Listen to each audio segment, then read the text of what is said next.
हाँ तो बच्चों, आपने हमारे जो वीडियो चल रही हैं उनकी जो टॉप 10 क्वेश्चन हैं, उनमें जो टॉप 10 क्वेश्चन में जो हमारा आज का क्वेश्चन है वो क्वेश्चन नंबर 8 है, जो विद्युत चैप्टर से आता है और ये बोर्ड एग्ज़ाम में पूछे जाते हैं। तो बच्चे सभी ध्यान से देखेंगे। तो क्या है सवाल? सवाल नंबर 8 क्या है? निम्नांकित परिपथ में ज्ञात कीजिए। निम्नांकित परिपथ में ज्ञात कीजिए। क्या क्या ज्ञात करना है? तुल्य प्रतिरोध ज्ञात करना है परिपथ का, और परिपथ में कुल धारा कितनी बह रही है वो ज्ञात करनी है, तथा ए तथा बी के बीच, ए और बी के बीच क्या निकालना है? विद्युत विभवांतर ज्ञात करना है। तो सबसे पहले अब हमें जो डायग्राम चित्र दिख रहा है उसमें हमें 5 प्रतिरोध दिख रहे हैं। अब अपने हिसाब से आप किसी को भी मान सकते हो, R1, R2, R3, R4, R5। और ये 12 वोल्ट किस में क्या लगी है? बैटरी लगी है। और ये है कुंजी के, जो कुंजी के द्वारा जुड़ी हुई है। तो सबसे पहले क्या है? R1 माना R1 कितना ले लिया? 30 ओम। R1 कितना आ गया? 30 ओम। R2 कितना हो गया? 20 ओम। और R3 कितना हो गया? 60 ओम। और इन्हें R4 या R5 मान लो। R4 10 ओम, R5 40 ओम। अब डायग्राम में देखेंगे कि कौन कैसे कैसे जुड़ रहा है, श्रेणी क्रम में कौन जुड़ रहा है और समांतर क्रम में कौन जुड़ रहा है।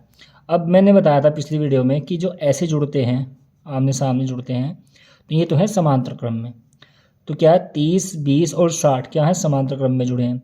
फिर दूसरे उसमें आ जाओ, तो ये भी क्या है? ये और ये क्या है? समांतर क्रम में है। पहले इसका तुल्य प्रतिरोध निकालेंगे इस बॉक्स का, फिर इस बॉक्स का निकालेंगे, और जो इसका तुल्य प्रतिरोध आएगा और फिर जो इसका आएगा उन्हें किस में जोड़ेंगे? श्रेणी क्रम में जोड़ेंगे। तो कैसे करेंगे? लिखेंगे R1 व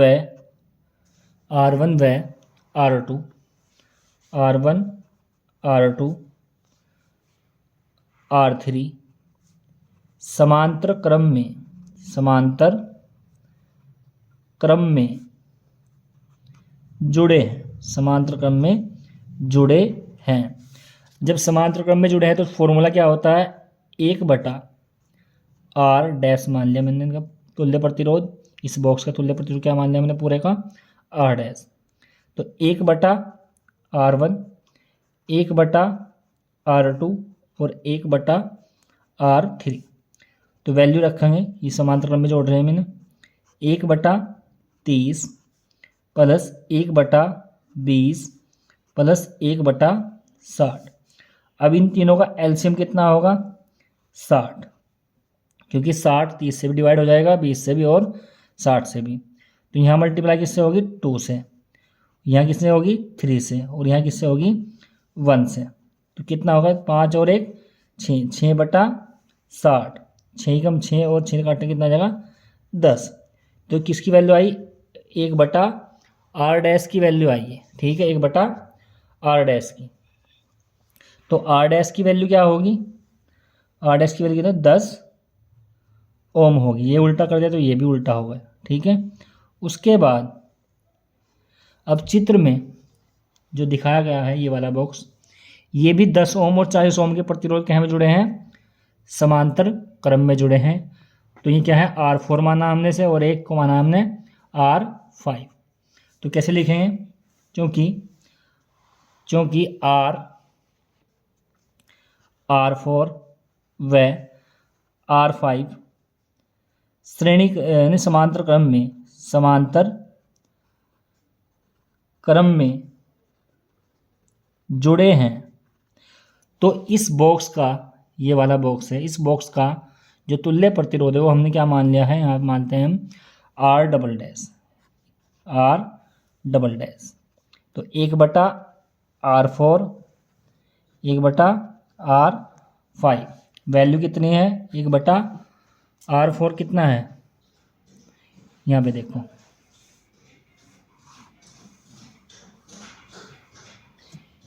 1/1 क्या है? R double dash. R4 कितना है 10, 1/10 प्लस R5 कितना है 1/40। तो एलसीएम कितना हो गया 40, मल्टीप्लाई किससे होगी 4 से, और यहाँ किससे होगी 1 से। तो कितना हो गया 5/40। किसकी वैल्यू आई है 1/R डबल डैश की।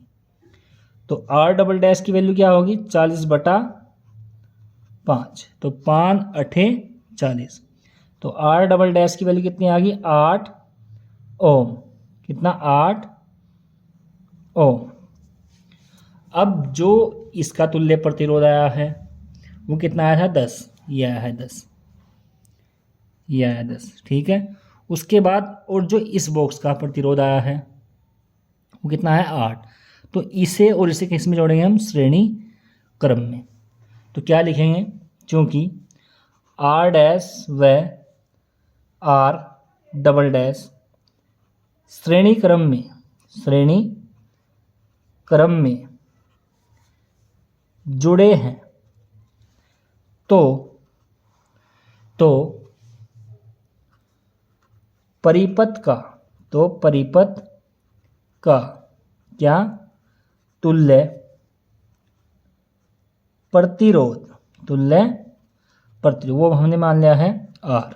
जब श्रेणी में जोड़े तो सामने सामने जोड़ने हैं। तो R single dash plus R double dash, इसकी वैल्यू कितनी आई थी 10 ओम, ये कितना आया है 8 ओम। तो कितना हो गया 18 ओम। तो परिपथ का तुल्य प्रतिरोध कितना आ गया 18 ओम। उसके बाद हमें ज्ञात क्या क्या करना है,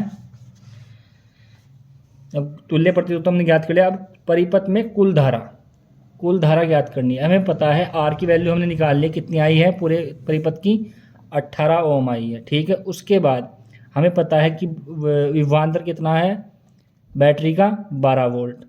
तो इससे क्या निकालेंगे हम ओम के नियम से V बराबर IR से हम क्या निकालेंगे I का मान निकाल देंगे। तो इसके बाद क्या करेंगे हमें निकालना है विद्युत धारा। तो परिपथ में कुल धारा, परिपथ में कुल धारा V बराबर IR से। तो I की वैल्यू कितनी आ जाएगी यहाँ से V/R। अब V कितना है, V को आपने देखा है चित्र में कितना है 12 वोल्ट। तो 12 और R अभी हमने निकाला है पूरे परिपथ का, कितना निकालना है 18। तो 6 से काट दो, 6 दूनी 12 और 6 तिया 18। तो I की वैल्यू कितनी आ जाएगी यहाँ से 2/3 एम्पियर, 2/3 एम्पियर। तो विद्युत धारा का मान भी हमने निकाल लिया परिपथ में। अब उसके बाद अगले क्वेश्चन में क्या कहा गया है, क्वेश्चन नंबर, ये सेकंड पार्ट था और ये क्या है थर्ड पार्ट है। अब क्वेश्चन में क्या गया A तथा B के बीच बिंदुओं के बीच विभवांतर। तो विभवांतर कैसे निकाल लेंगे हम, विभवांतर जो निकालना है वो करेंगे A और B। चित्र में देखो A और B के बीच। तो पहले इस बॉक्स का हमें तुल्य प्रतिरोध पता होना चाहिए। तो तुल्य प्रतिरोध कितना है हमारा, अभी हमने निकाला था इस बॉक्स का, कितना निकाला था 8 ओम। कितना 8 ओम इस बॉक्स का। तो R तो हो गया इसमें 8 ओम। अब यहाँ लिखेंगे A तथा B के बीच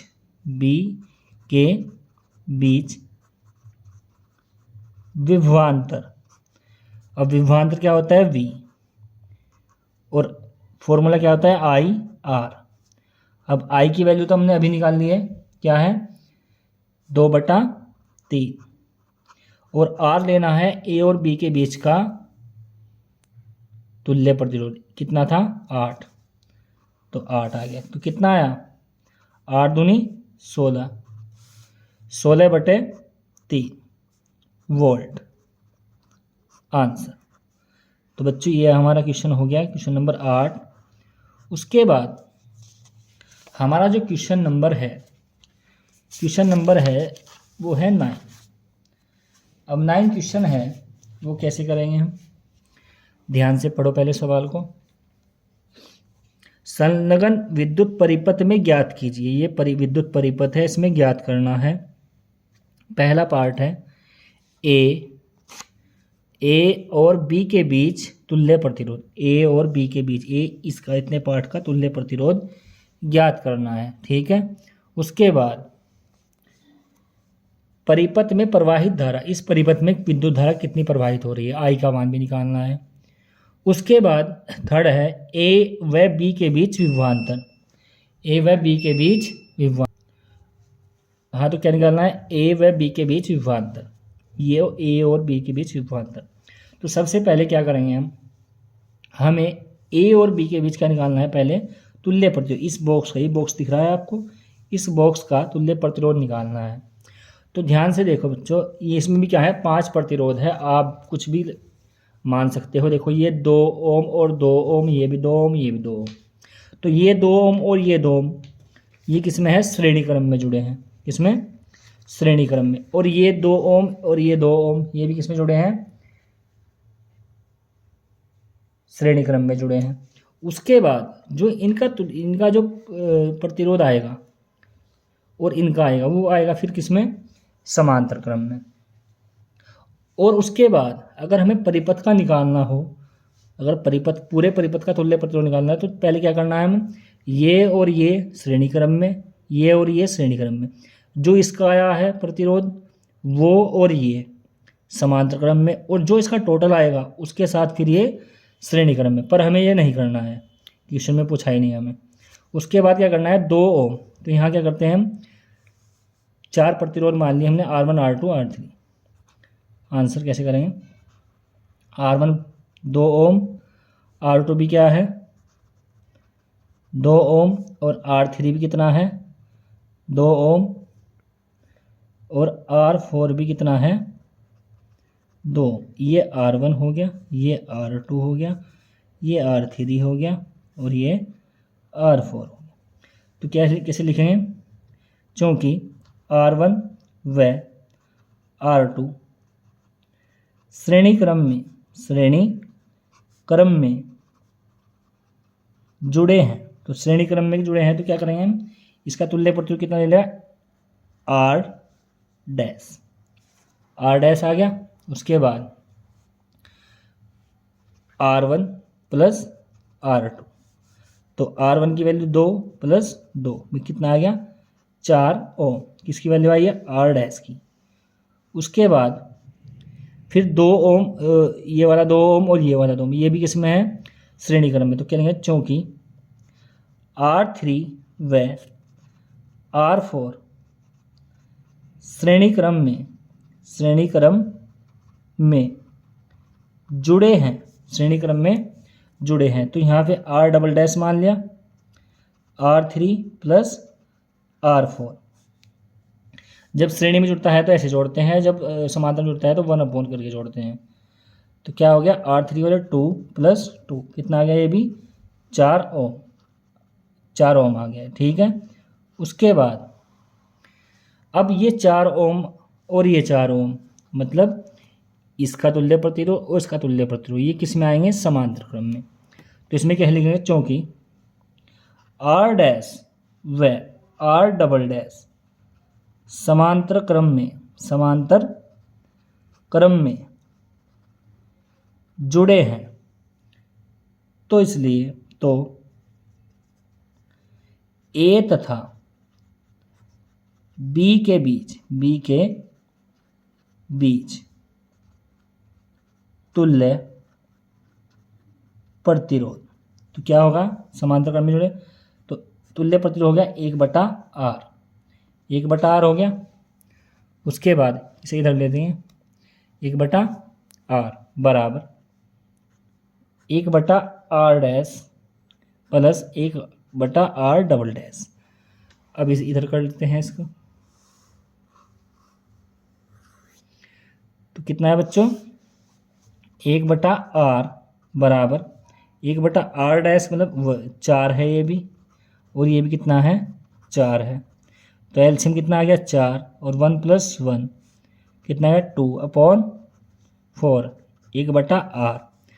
तो 2 और 1 आ गया, 2 आ गया। तो R की वैल्यू कितनी आ जाएगी यहाँ से? 2 ओम। तो ये क्या हो गया? ए और बी के बीच क्या हो गया? ए और बी के बीच क्या हो गया? तुल्य प्रतिरोध ज्ञात हो गया हमारे पास। उसके बाद क्या कहा क्वेश्चन में? परिपथ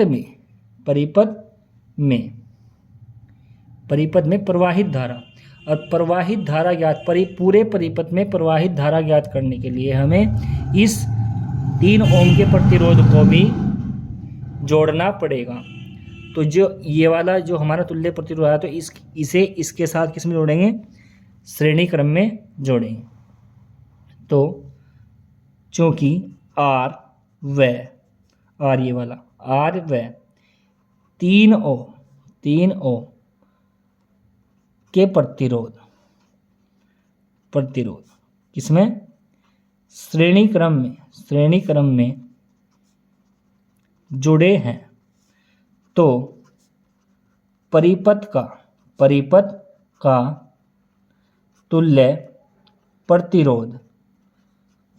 तुल्य प्रतिरोध 1/R ट्रिपल डैश ले लिया हमने।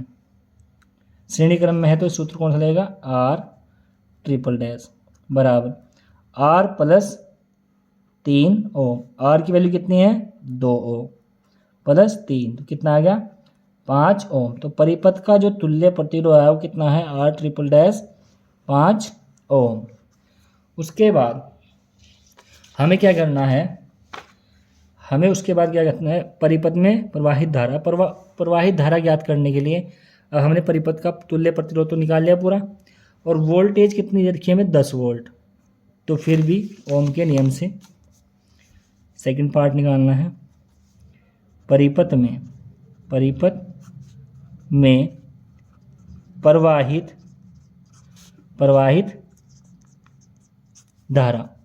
धारा ओम के नियम से क्या है? V बराबर क्या आता है? IR। तो I की वैल्यू कितनी है? V/R। और V कितना है हमारे पास? 10। और R अभी निकालना है। R क्या लेना है? परिपथ का है तो ये क्या बोलेंगे? R triple dash. फॉर्मूले में भी ऐसे रखना है। तो R ट्रिपल डैश की वैल्यू कितनी है? 5 ओम। तो 5 और 5 दूनी 10। तो I बराबर कितना आ गया? 2 एम्पियर। उसके बाद हमारा थर्ड क्या पार्ट है? A व B के बीच विभवांतर। अब थर्ड पार्ट जो है वो है A व B के बीच क्या है? विभवांतर निकालना है। अब A और B कहाँ है? A और B का विभवांतर निकालने का क्या फॉर्मूला है? यही ओम के नियम से V बराबर IR से V बराबर IR। अब V निकालना है हमें। I की वैल्यू कितनी है? 2। और R क्या है? जो A और B के बीच तुल्य प्रतिरोध आया था, क्या आया था? ये आया था, देखो A और B के बीच तुल्य प्रतिरोध कितना आया था? 2 ओम। तो यहाँ पे क्या रखा जाएगा? R की वैल्यू क्या होगी? 2।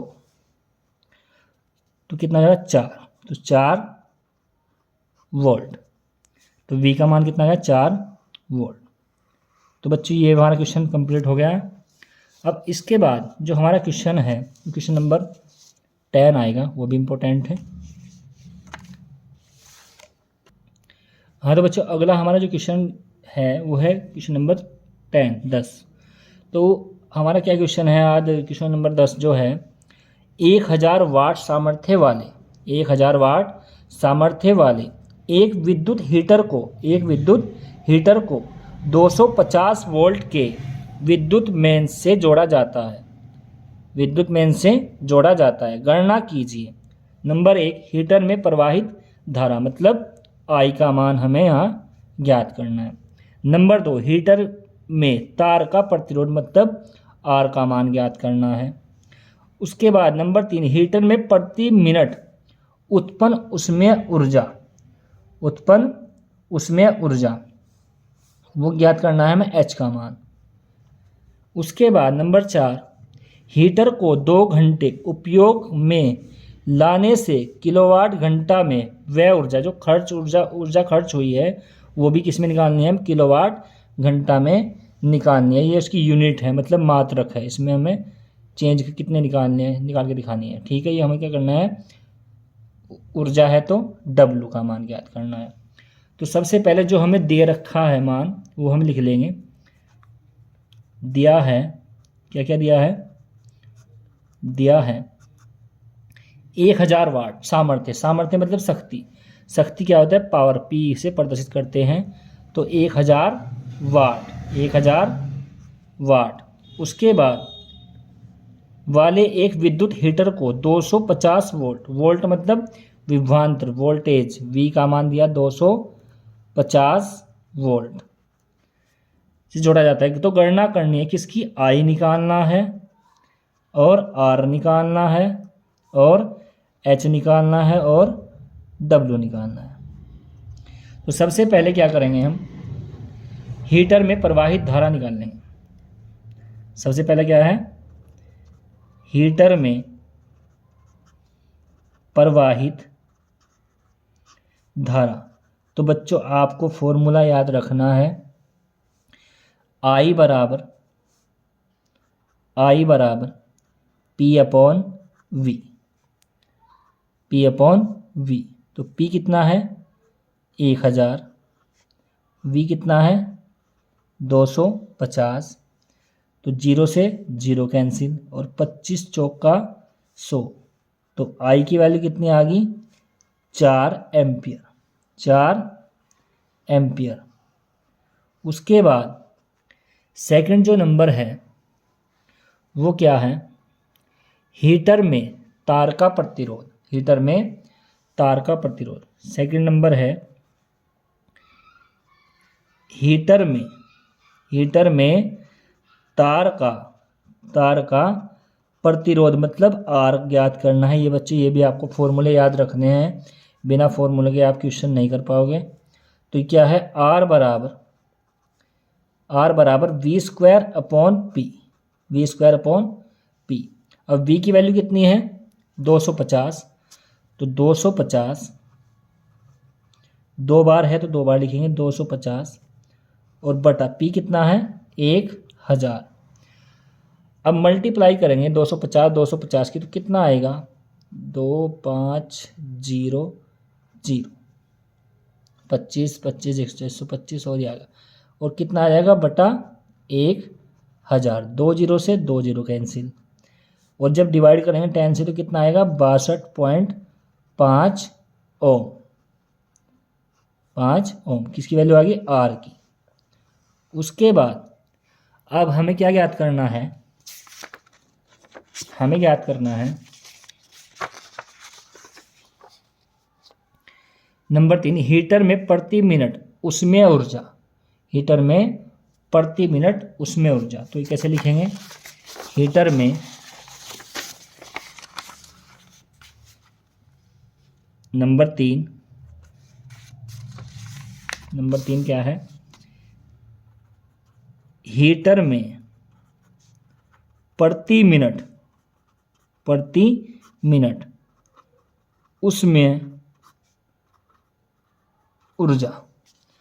अब ये बच्चे ये फॉर्मूला भी याद रखना है, H बराबर I²RT। I की वैल्यू हमने पता है अभी निकाली थी हमने, कितनी है 4, तो 4 का स्क्वायर और ये है 62.5 R। और T कितना है, अब T हमें क्या है 1 प्रति मिनट कहा गया है, तो सेकंड में कितना होगा 60 सेकंड। तो बच्चों इसे सोल्व करने के बाद 16 और यहाँ आ गया 625 और पॉइंट हटाया 0 बढ़ाया तो कितना होगा 10 से 10 जो 6। अब इसकी मल्टीप्लाई करेंगे तो कितना आएगा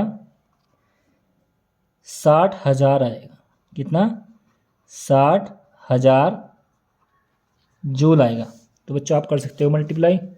उसके बाद हमारा जो क्वेश्चन 4 है वो है, हीटर को 2 घंटे उपयोग में लाने से किलोवाट घंटा में व्यय ऊर्जा ज्ञात करनी है। तो क्या निकालेंगे, व्यय ऊर्जा। व्यय नंबर 4 व्यय ऊर्जा। व्यय ऊर्जा क्या होगी? W बराबर अब किलोवाट घंटा में चेंज करने के लिए तो हमें फॉर्मूला याद रखना है, वाट घंटा बटा 1000। तो कितना है?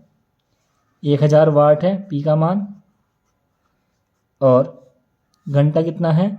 2 घंटे है ना, समय लिखा है यहाँ पे 2 घंटे। तो 2 घंटे अरब बटा कितना है? 1000। अब 1000 से 1000 कैंसिल, तो कितना बचा है? 2। तो मात्रक क्या होगा इसका? किलोवाट